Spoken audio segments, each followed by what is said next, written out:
There are 9 plants the Japanese have used to clear garden pests for centuries.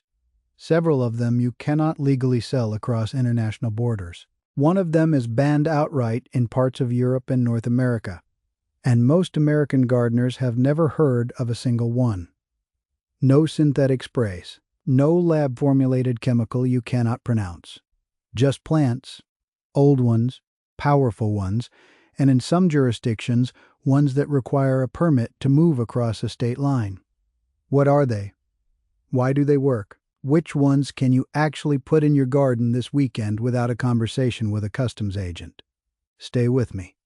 By the end of this, you will have all 9 with exactly what each one does, what it costs, and what the legal picture looks like in plain terms.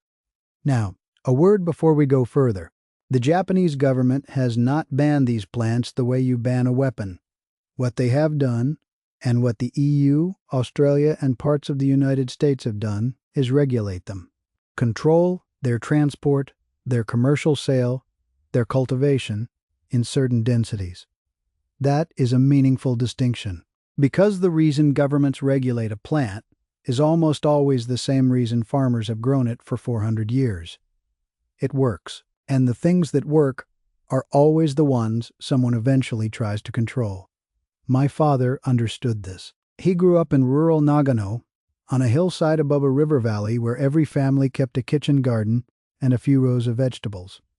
He carried a short-handled hoe with him every morning when he walked those rows. He called the outer edge of the garden the working border. Not ornamental, not decorative, but functional. Plants chosen for what they repelled, what they confused, what they made the insects leave. He learned it from his father. That knowledge came down through the family the way seed stock does. Quietly, without packaging, I have been applying it in my own American backyard for 30 years.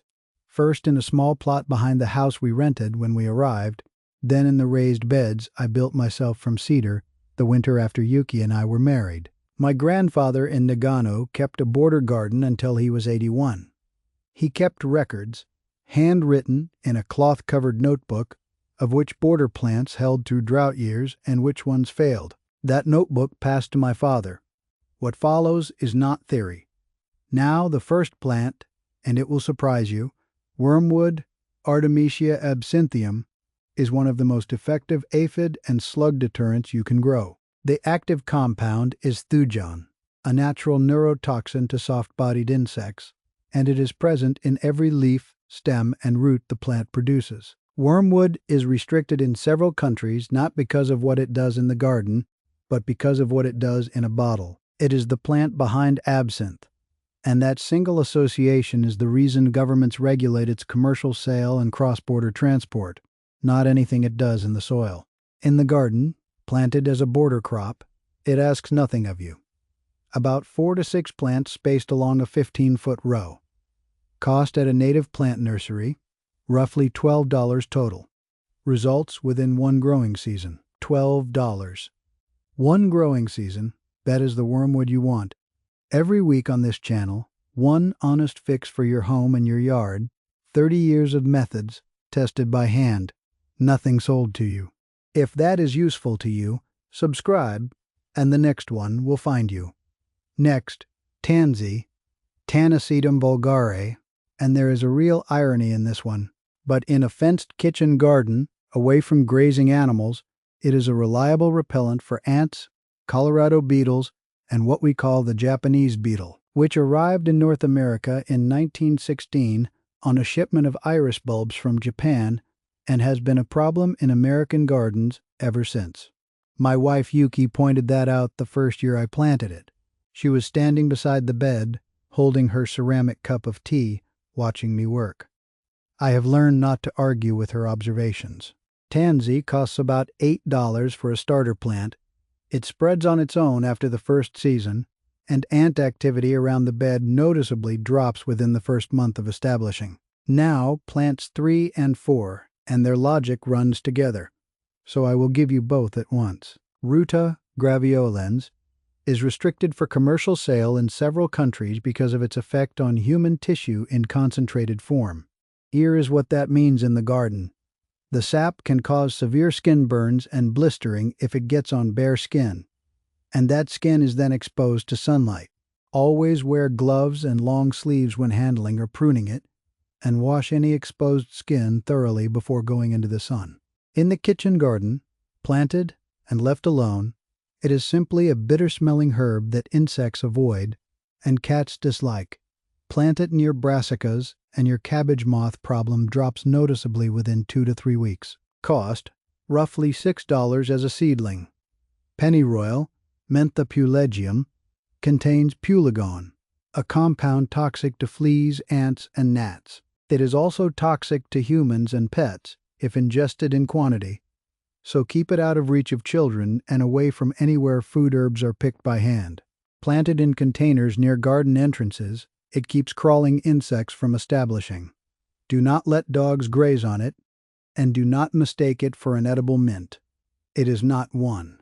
As a planted border, it costs about $7 and lasts for years, and you should see fewer crawling insects at the entry point within 2 to 3 weeks. Stay with me. By the time you reach plant 5, you will understand why customs agents in some countries carry printed identification manuals for a single plant.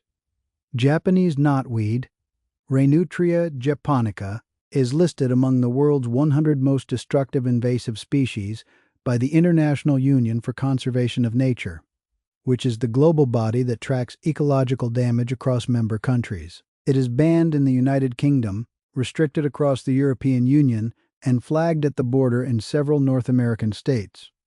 Customs agents in some countries carry identification manuals specifically for this plant, and its full name includes the word Japonica. Because it is Japanese, it is named after the country that cultivated it, used it in Satoyama, that is the Japanese term for integrated land management where wild and cultivated plants work together, and understood its role in controlling soil-burrowing pests and certain nematodes through root secretions. Nematodes are microscopic soil organisms that damage root systems. The knotweed root chemistry disrupts their reproduction cycle. Western governments looked at how fast the plant spreads in unmanaged land and banned it. Japanese farmers kept it in contained border plantings for centuries, and it stayed exactly where they put it. The plant does not steal space from a healthy, dense garden bed. It steals space from neglected land. That is a meaningful difference. Do not grow this one unless you can contain it physically, a buried root barrier, 18 inches deep, around the full perimeter of the planting. A barrier like that for a standard bed perimeter runs about $30 to $40 in materials, and the effect on soil nematodes becomes measurable within the first season once it is established and contained. Lay your hand flat on the ground where you plan to plant it. If you cannot commit to digging that barrier before the first root goes in, walk away. Honestly, just skip it. Now, the comment I want from you. Which of these 9 are you planning to put in your garden this season? And which one surprised you most? Leave it below. I read every single one. Now, Mugwort and Camphor Basil, plants 6 and 7, and you can find both of them at a native plant nursery this week. Mugwort, Artemisia vulgaris, is the same family as wormwood and shares its chemistry. In Japanese households, it has been used in moxa medicine, moxibustion, a heat therapy applied at pressure points on the skin, for over 1,000 years. In the garden, its volatiles confuse and repel beetles, moths, and aphid colonies. Some states restrict its commercial sale because of allergenic properties in pollen-sensitive individuals. As a planted garden border, not a cut flower sold at market, it raises no flags. Cost, about $10 for a small division. Beetle and moth activity in the surrounding bed drops within 2 to 3 weeks of the plant establishing. Camphor basil, Ocimum kilamanscaricum, contains camphor levels high enough that in extracted concentrated form it is classified as a regulated chemical compound in some jurisdictions. In the garden, it is just a large-leafed basil that smells sharp. Run a finger along the underside of a leaf and the scent stays on your hand for an hour. It keeps whiteflies off your tomatoes within 48 hours of planting nearby. About $6 as a seedling. Plant 8 is the tobacco plant, Nicotiana tabacum, and it deserves a careful moment. Growing tobacco for personal, non-commercial use is legal in most of the United States and in many countries worldwide. Most people do not know this. Japanese farmers have known for 300 years that dried tobacco leaf mulch and diluted nicotine water, made by soaking dried leaves overnight, kills aphids, whiteflies, and spider mites. Not slows them, kills them. You will see dead aphids and whiteflies within 24 to 48 hours of application. Nicotine was one of the first commercial insecticides ever produced. The European Union banned nicotine-based pesticide sprays in 2009. Research from Wageningen University documented how the concentrated commercial formulation moved through irrigation channels and into waterways at levels toxic to aquatic invertebrates. Growing the plant in your garden for the garden's own use is still legal. A single plant produces enough leaf material for a full season of pest treatment across a raised bed. Cost of seeds, about $4. Cost of a season of chemical spray for the same bed, $40 or more, with residue you cannot wash off. 4 safety points, and I will not skip them. Do not steep the leaves in hot water. Cold steeping overnight is enough and produces a safer concentration. Nicotine absorbs through the skin quickly, so wear gloves whenever you handle the soaked material or apply the solution. This is not a mild irritant. Concentrated nicotine exposure causes nausea and, in significant amounts, serious illness. Keep the finished solution in a labeled, sealed container and away from children and pets entirely. Any gets on skin in quantity, wash immediately with soap and water. Any of the finished solution is ever ingested by a person or a pet, treat it as a poisoning emergency, call poison control or a doctor immediately. Do not wait to see if symptoms appear. Those are the boundaries. Inside them, it is one of the most cost-effective tools in this list. Plant 9 is the one to know about and leave alone for most gardeners. Datura, sometimes called Jimson weed, is illegal to cultivate in Louisiana and restricted in several other states. It contains scopolamine and atropine, alkaloids so potent the plant is genuinely dangerous if handled carelessly.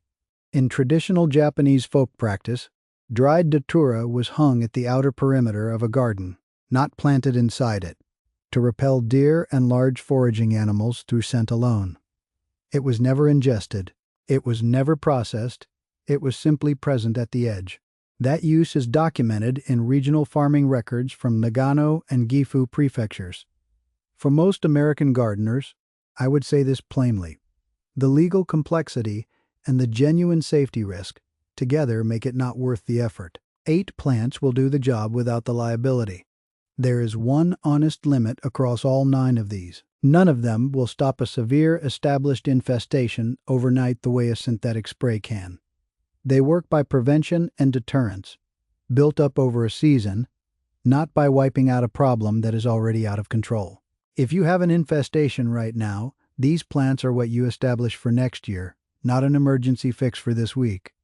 So now you have all 9, 8 of them are legal to grow in most places. 1 requires real caution and a check of your local statutes.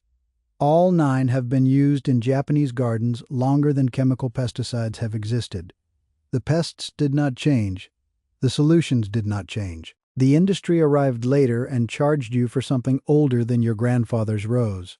Next time, I am going to show you where to place each of these plants in your garden beds for maximum effect.